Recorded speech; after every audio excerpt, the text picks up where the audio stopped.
5, 4, 3, 2, and 1. We live. Welcome everyone to Voices of the Fraternity with myself, Manda Mashiro, and we are continuing with the medical profession series, and today we've got a different kind of medical profession, which is very exciting because it widens the education around the medical profession, that it's not just nurses and it's not just doctors, but there are other what do I call them? Other professionals in the profession that contribute to the health ecosystem. Please do comment. Please do like. Please do subscribe. I'm going to give you 5 seconds to subscribe. Let's count it. 5, 4, 3, 2, 1. Thanks. If you didn't do it, why? Thabang. Yes. How are you? I'm good, thanks yourself. I'm good, thank you. How are the nerves? Not too bad. Not too bad, ne? Not too bad. We're going to be fine. I hope so. We're going to be fine. I hope so. Where are you from? All right. So originally I'm from a small village called Gashopa, which is in Limpopo. It's in the district Sekhukhune. Mm-hmm. And how was life growing up? Gashopa. Yes. Sure. Gashopa. What's your family background? So yeah, mine is quite complicated. I love that. Quite complicated, but so originally my grandfather so Thabang, ne? So we're from the royal family from Ramatlala, which is in Pokwane. So my grandfather decided to move from that place because of all the politics that comes with being from a family like that. You said a royal family? Yes. Okay. Which I hardly say. I don't often quite share that part of me with a lot of people. Why? I don't know. Do we treat you differently? No, it's okay. So so it's one aspect that I hardly speak about. But also most probably because of how we were brought up as well. So yeah, proper. So we stayed there, and I come from a family of 4, and I'm the last one. Yeah. You mentioned how you were raised. Yes. Becoming from royalty. What are the things? So with that, there comes a lot of pressure. Right? Even going from that, where my grandfather was from, and moving to the community that they moved into, we were still expected to behave a certain way, to, you need to, this is how, as a Matala, you need to behave like this, you need to talk like this, you need to walk like this, you need to, this you don't do in public, this you don't. So that kind of, I guess, to some extent affected or kind of had an impact on the person that I am today. I wouldn't say negatively. Okay. In a way. Okay. To some extent, it has kind of led to me keeping a lot to myself and saying very few things when it came to certain subjects, or if we're in a space where we have to share opinions and whatsoever, I would probably just say a sentence and keep it at that. Sure. And young Thabang, what did young Thabang want to be? Phew. So I've always had, a wild imagination in a way, or a wild ideology of thing. Yeah. So young me wanted to be 3 things in life. So I firstly wanted to be a doctor, and then a businessman, the same time a lawyer. Sure. Right. So with all of that, I think from the business aspect of it, my maternal grandfather kind of had a role in that because he had like multiple businesses back in the community, as well as my grandfather actually. Yeah. My paternal grandfather. So in terms of law, I guess I've always had a love for justice. Sure. In spaces where I felt that something was unjust, as young as I was, I would tend to want to, fight for the one that's being treated unfairly. Doctor, I think being from a village kind of influences the type of careers we choose. It's not necessarily because we are limited to those type of professions, but also the community at large kind of plays a role in that, in a sense that, you know how they say, oh, I love helping people.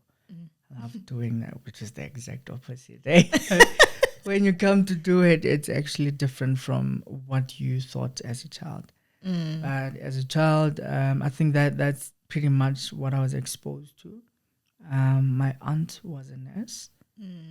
And I think visiting her at some point at the hospital that she used to work at, and that kind of gave me the I don't know if I can say yearning or what, to actually be in the medical profession.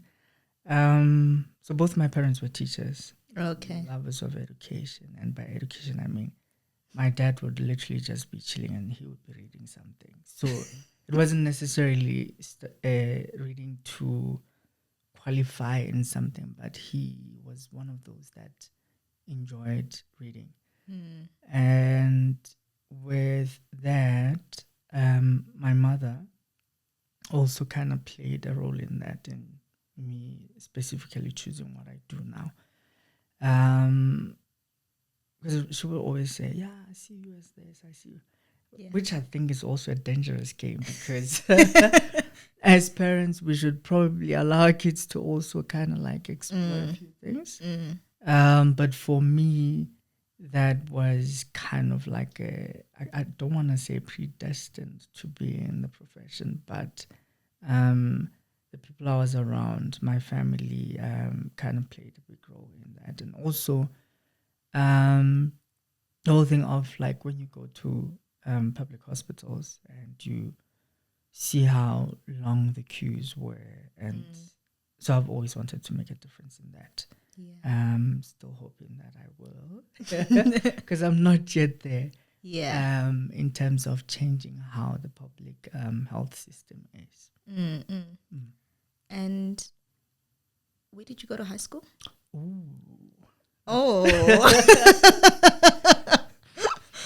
So I went to a Catholic school, coming from a Christian family, going into a Catholic, which was to some extent not a big change, but it was quite interesting to see. Oh, the name of the school. I went to St. Paul's Catholic High School. Okay. It's in Lukau, Limpopo. So it was, yeah. And how was that? To be honest,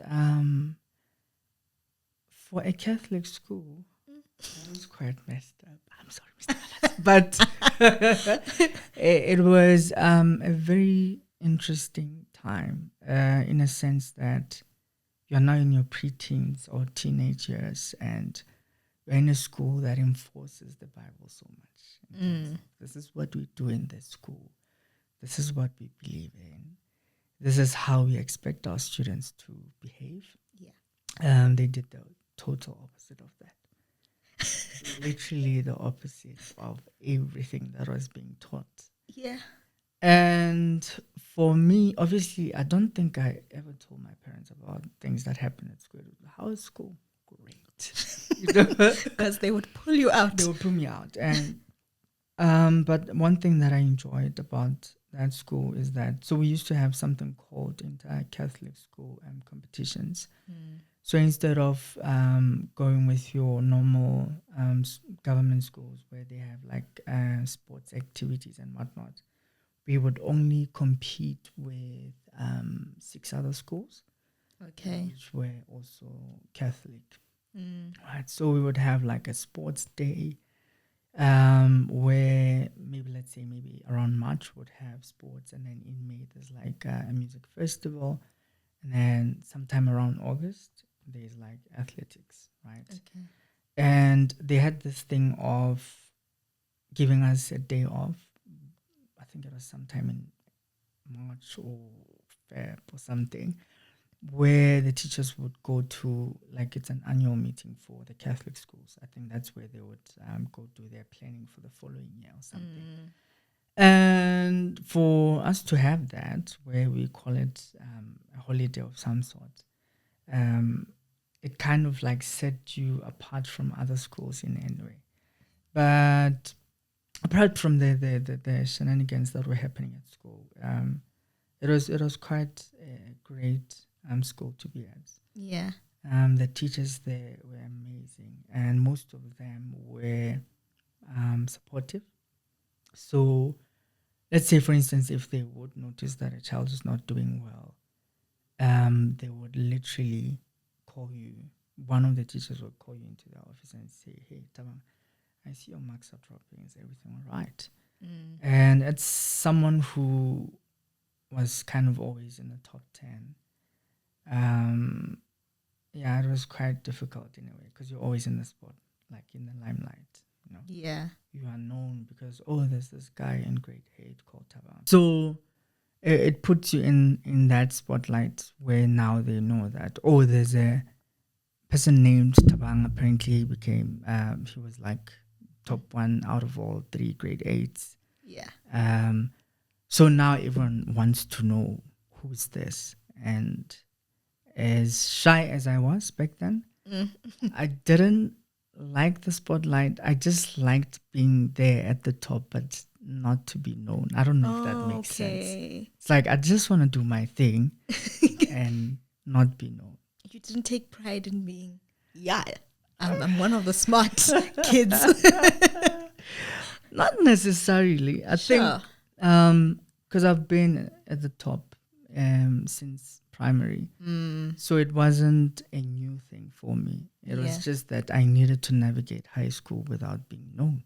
Sure. And unfortunately for me, because I liked things that were going to put me in that spotlight. So, yeah. Okay. So I've already gathered that you were a top student. When you chose subjects, had you now decided which of the 3 careers you were going to follow in grade 10? Funny enough, no. Yeah. So what did you choose?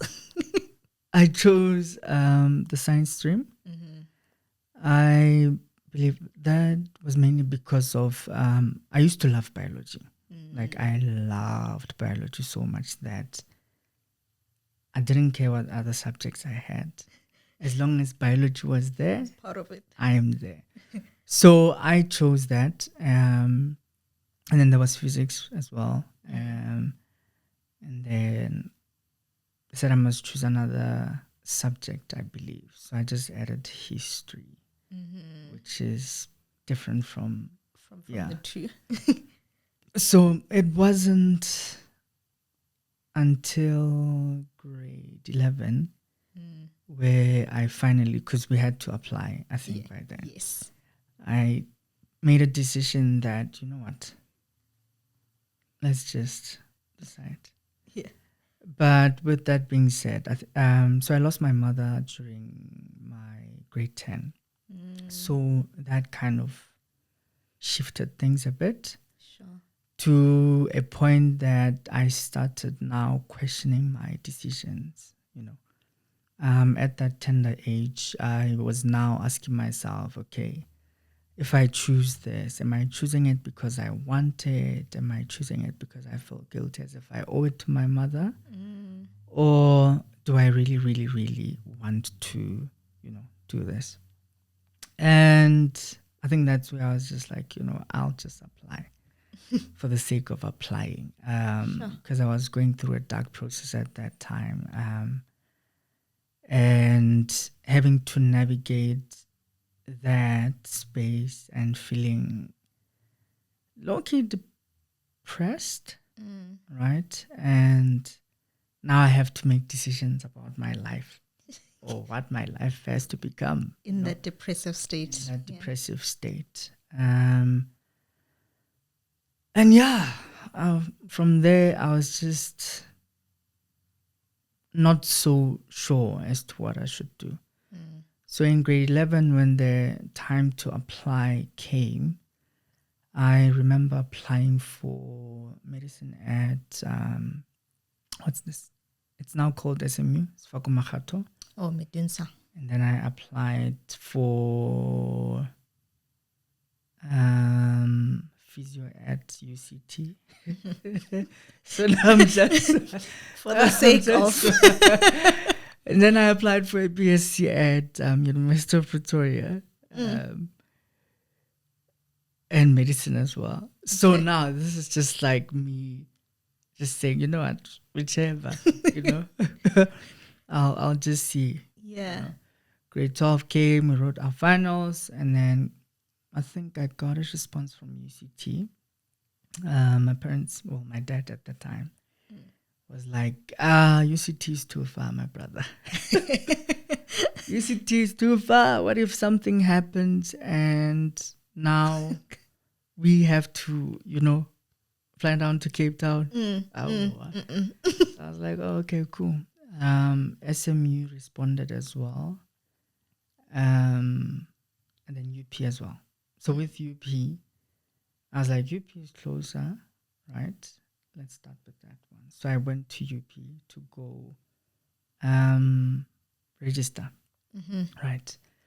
But on the day to go register, my dad's car died on the way, right? Right on the way. Yeah. So now I was like, 16, 17, I think, if I'm not mistaken. I can't recall. One of those people that started school early. Yeah. Okay. So the car broke down. Now I have to go to Pretoria on my own for the first time in my entire life using a taxi. And I'm like, well, this is going to be, So now they expect me to go to UP as well as SMU to go check things out because I don't know what was happening with the mail at that time. And I'm like, oh, man, this is a lot of work for me. So I go to UP, get to UP, call my dad. I'm like, yeah, I'm here. Apparently, the course that I had chosen, registration is closed, right? And I'm just like, wait. Is this the BSc? What computer science.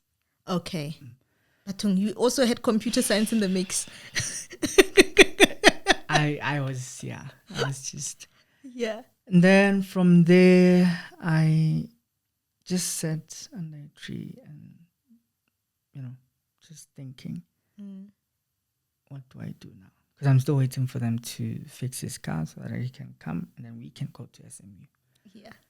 I'm like, I'm not going to Harangu on my own. I refuse. I refuse. As a child, you get to hear stories about how people get robbed, how people get mugged. So I think that fear kind of held me back from, stopped me from going to SMU on that day. So I decided, you know what, let me just go to the admin blog and ask what else can I do, I get there, I'm told that, there's actually a BC four-year program, there's still space, yada what, you can apply and whatsoever. I'm like, oh, great, sign me up, because I didn't want to take a gap year. Yes. So I'm like, sign me up. This will be my gap year, but I'll do it while studying. Because I feel like had I taken a gap year, I was most probably, what else am I going to do at home? Yeah.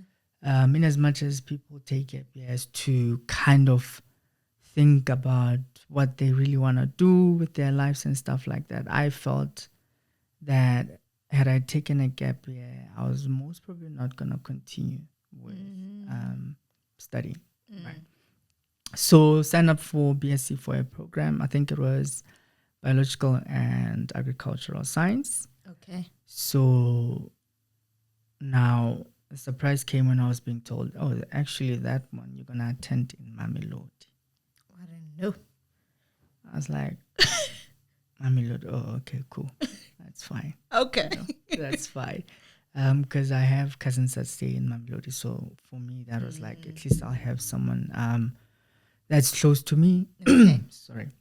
That I can, go to whenever I feel like I need. Then that happened. BSc, after BSc, so the other thing was funding as well. So I was lucky enough to get funding from the local municipality from home. And they're like, oh, since you registered for a 4-year program, we're going to pay for your tuition and everything for 4 years. Okay. Right. Now you're stuck. Now I'm like, sorted. I don't have to stress about fees and everything. And then, so there was like a certain amount that they did not pay for in my first year. My student number was one of the ones that was chosen by some ABSA bursary thing and got offered a certain amount for books and meals as well. Okay. So, yeah. But with that BSc, I got bored. In your first year? In my first year. I got bored. I was like, I don't think this is for me. Yeah. So came career day, I attended, because they brought thingies on to the Mamelodi campus. People from different fields, from the health as well as the other, what do you call this? Not BSc? No, departments, like your EMS and whatnot. Okay. Yeah.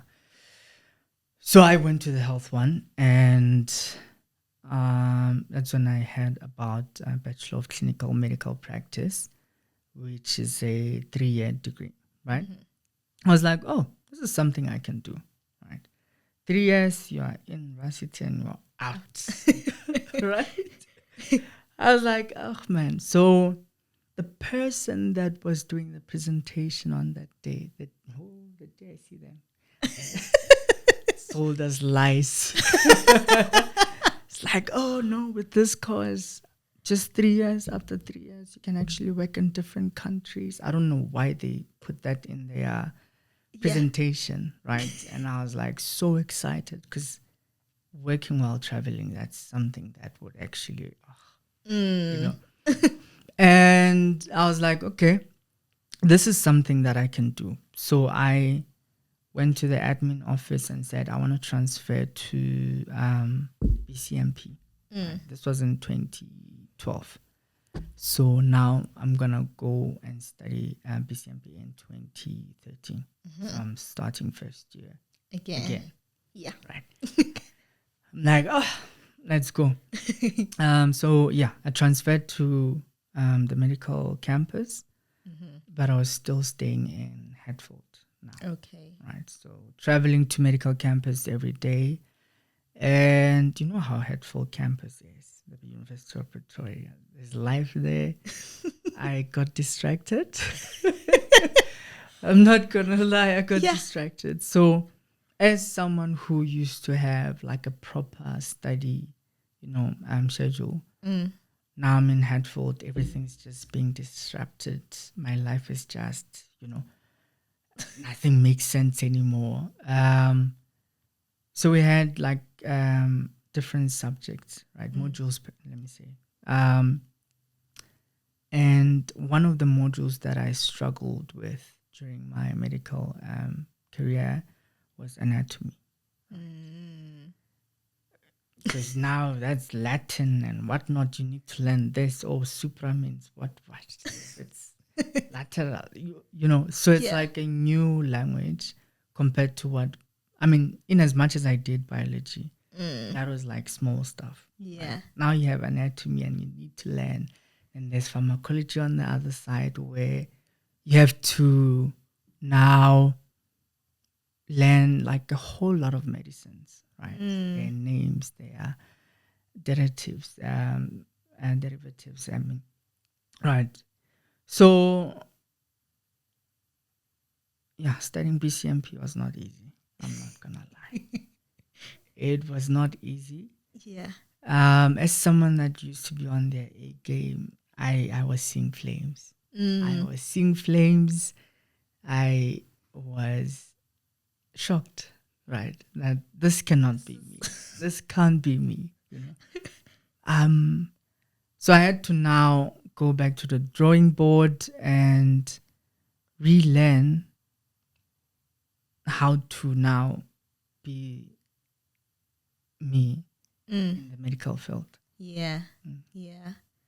And how was the changing gears? I'll call it changing gears. Not from BSc to BCMP, but from first year BCMP to now. Let me find Thabang. Let me center Thabang and be serious about this degree. Yeah, it was tough, right? Because now, you know, when you know yourself as this person and all of a sudden there's challenges and now you need to adjust to those and learn how to not let them affect you and affect your student life as well. I think one thing that became a supporting activity or thing at that time was mostly church. And in church, I found music in a way. Okay. So that kind of helped me to navigate. So in times where I felt that studies were a bit too much, I would always go back to music and friendship, I guess. Yeah. But choosing the right friends. So I found friends that kind of had this similar interest, right? And that kind of helped me to navigate this new gears, as you said. But it wasn't easy because even in that, I think in my second year, my brother passed away. And this was during my exams again. Yo. So I'm just like, God, not again. What am I going to do? I remember not even studying for that exam. So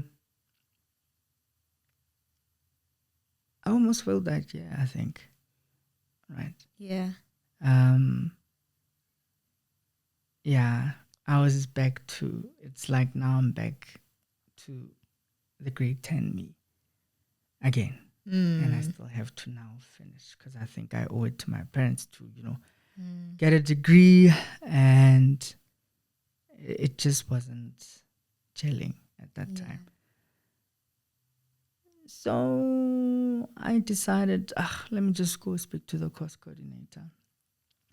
Spoke to them, and I think they allowed me to do an assignment instead of one of the exams, which was good. But it was hard because now the assignment is way tougher than the test was. So that whole process just, kind of took me aback, I think. And during that time, did you start realizing what BCMP was about?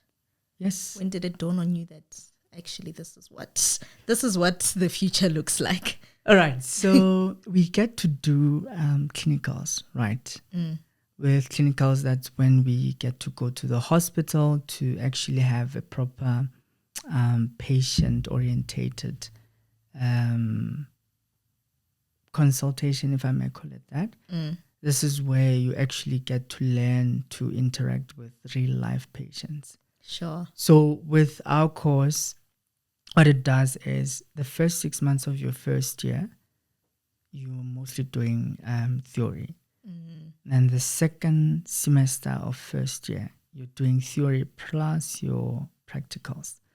So being thrown into that while you're still fresh with the information being told, hey, remember when we told you that this is this is a vein, there's an artery, you now need to go and do venipuncture on this person.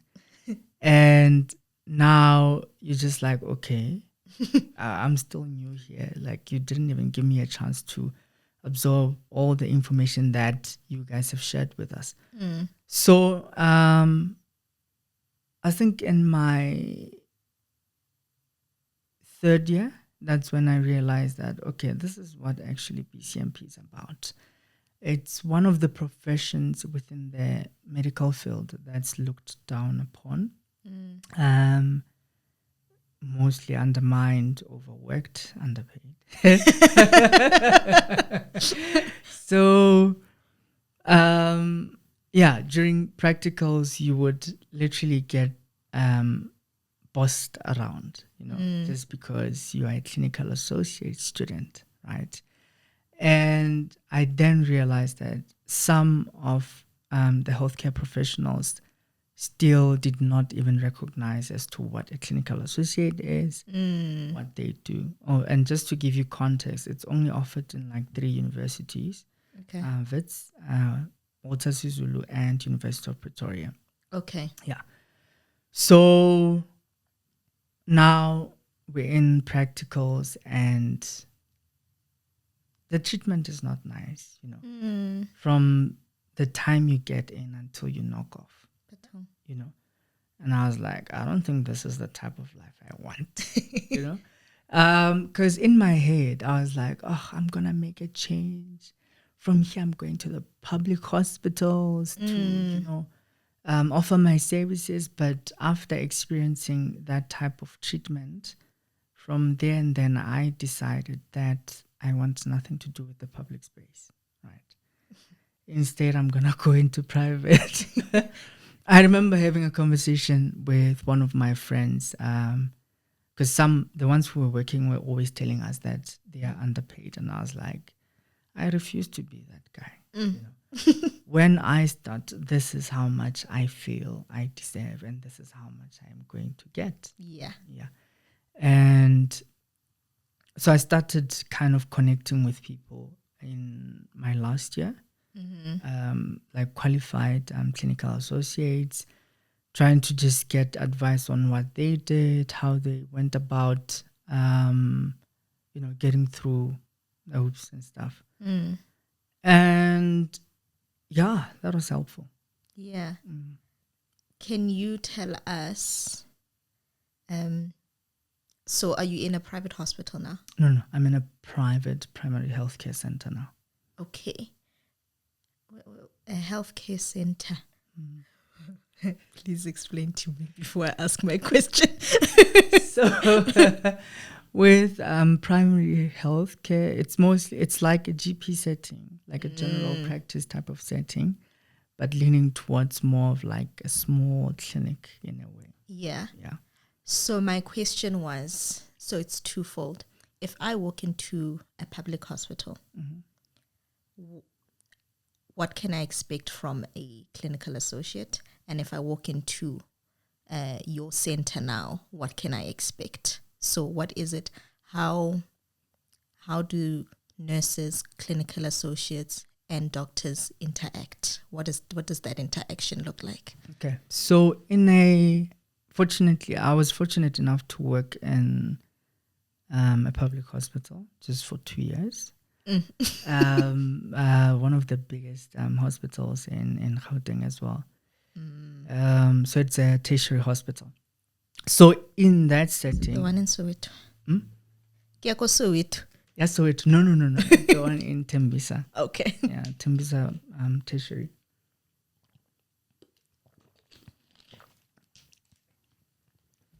So in that setting, so I think it differs from healthcare center to healthcare center. So I'll speak on the experience from the Tembisa one, because that's where I was. Definitely, yeah. So we were placed in the COVID area, right, during COVID, peak COVID. So, excuse me, what you would expect, So in hospitals, it's a multidisciplinary team kind of setting, in a sense that everyone works together. There is no, you can't do something alone. It has to be the whole team, right? So they'll pass through triage, and if they like COVID suspected, they'll come to our section, right? So I was in internal medicine at that time. So what they do is you would get in, because it's a tertiary hospital. So also just to give you a brief background, most clinical associates work under supervision, especially in district hospitals, your tertiary hospitals, right, and any secondary hospital. So sorry, let me not try act smart. Tertiary, secondary, district. What are the differences in these hospitals? Okay. So there's a primary hospital, which is like your basic hospital, right? In most cases, they hardly have specialists, right? And with your tertiary, they have specialists in the hospital, like your Steve Biko's, Tembisa, your Barras, right? So that's where the type of health services you would receive are much higher than that of what you would like receive in a clinic or whatsoever. But lately they've been trying to kind of upskill some clinics so that they can, what's the word? Okay. To lessen the load at big hospitals. So right. So with a tertiary hospital, it has almost everything. Yeah, almost everything, like all the specialists that you can think of. But in some, not all the specialists will be there. Right. Yeah. Okay. I had cut you off, so you were explaining how in your yes. So with Tembisa, so you would walk in, and so what we would do, because we wanted to ensure that everyone gets help quickly, we had a system in place where before the doctor could come and see the patient, the CEO would have done, clinical associate would have done most of the basic work, like your bloods, making sure that if they need an x-ray, you sign the x-ray form and send them to the x-ray department. Oh, they would actually come and do the x-rays in that ward, because we couldn't take COVID suspected patients to the radio department. So basically everything from bloods, your blood gases, if a drip needs to be put up, that by the time the doctor comes to see the patient is already kind of stable-ish in a way. So yeah, that's pretty much what would happen in that setting. Yeah. But in some, you would mostly find them in the outpatient departments, where they get to see your outpatients, right? Where, like, let's say your grandmother is coming for her chronic treatment, you'd find a clinical associate there. Others are placed in like emergency. So I think it depends on the hospital as to where they want to utilize them. Yeah. But what it does, it actually lessens the amount of work a doctor is going to do in a way. And then in the place that I am in, also because I've been practicing for over 6 years now, Sure. we get to see patients alone. It's not direct supervision per se. Yeah. I think this is something I've been doing since, except for those 2 years I was in, because even in my first year of working, I was fortunate enough to be employed in a primary healthcare center. That was a clinic, a big clinic, which almost like would service about at least 100 patients on a normal day. Which forced me to grow quickly from just being fresh from varsity into that. And with that type of setting is doing consultations from, so in a primary healthcare center, there's only so much that you can do, right? Yeah. You can't do everything. There's certain conditions where you have to refer them to the hospital. And then with others, you have to stabilize before you refer. Okay. Right? Where you need to call an ambulance, and the ambulance comes to collect the patient. So the one that I'm based in currently, it's quite a busy practice. We see from like minor things to major. With the major ones, we normally refer them to the hospital because it's something that cannot be treated at a primary level. Okay. Okay. So what kind of ailments are in your court that you can treat? Pretty much almost everything. Everything. Okay. Except the major things. So, type of ailments. I would say chronic conditions, your normal sexually transmitted diseases. Pediatrics. The only thing that we currently do not do is anything that has to do with orthopedics, right? Yeah. So we have to refer those. Gynae problems, we see your pediatrics and stuff. So it depends on the severity of the condition, because even someone with something as simple as hypertension can sometimes require hospitalization. Yeah. So it really depends on the severity of the condition. Okay. Okay. So you've been in practice for 6 years. What does the future look like as a clinical associate? For me? Tell everyone. us for you. Personally, yeah.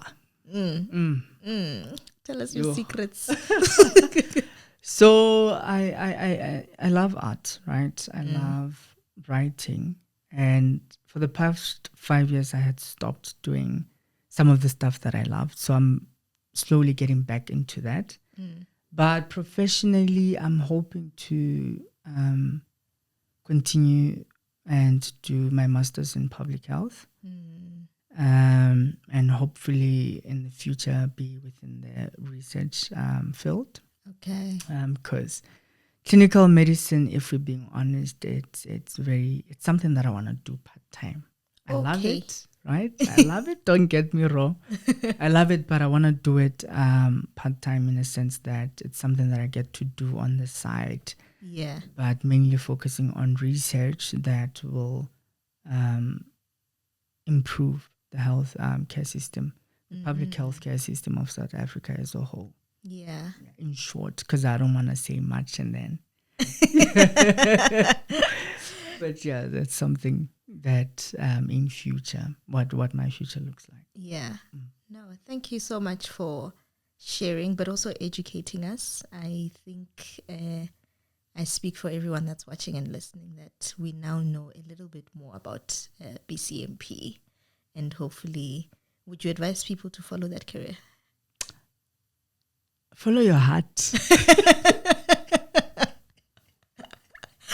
The heart. Follow your heart. Yeah. I'm not one to encourage people to study something that they not into. One thing that I can say is that when it comes to all the professions within the healthcare space, it's not easy. So if you're truly not into helping people, do not even attempt. Right? Sure. It's a very demanding field. Yeah. And when I say demanding, I mean really demanding. From long hours to being overworked and things like that. So it's very demanding, and it requires you to actually be mentally prepared, emotionally prepared. The physical aspect, yes, as well as that. So you need to be prepared in all aspects of your life. If you truly want to pursue something in health, my advice would be, it has to be for you. This whole notion of there's money, there's what, I don't think that should be your key, like your focus, your primary focus as to, I'm doing this because there's like job security, or money or whatsoever. Because currently we are seeing that actually job security everywhere else, it's not really guaranteed. Yeah. Right. So it needs to be something that you really want to do. Okay. No. Are you proud of young Thabang from Haslopa? Yeah. Yeah. I actually am, because I mean, he's been through a lot, eh? Yeah, he's been through a lot, and he's still pushing. Yeah. That's one thing that I'm proud of. No, be proud of yourself. Be proud. Thank you so much for joining us, saying yes to being part of this home, this hub of stories that aim to empower and also educate people about certain careers. Yeah. To the viewers at home, to the listeners at home in your car, thank you so much for listening in, for watching. The usual, subscribe, comment, like, share, everything. Thank you so much. We out.